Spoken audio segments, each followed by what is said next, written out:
The first thing you need to do in creating business proposals using MyWordAI is to first log in.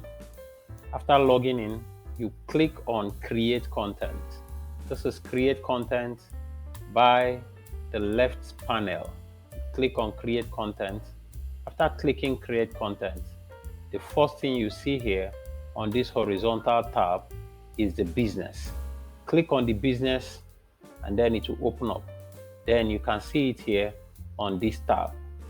It's called the business proposal. So in here, you can actually click and then you fill in the form here, your name, you put in your name, you put in your business name, put in the name of your recipient and fill in every other area of the form. After you finish, you can now click the generate text. Once you click this generate text, so long as you have enough word count, this is your word count here.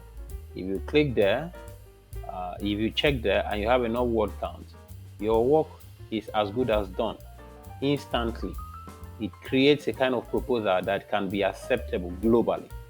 And if you don't have enough word count, that means you may need to upgrade by clicking this space here. Thank you.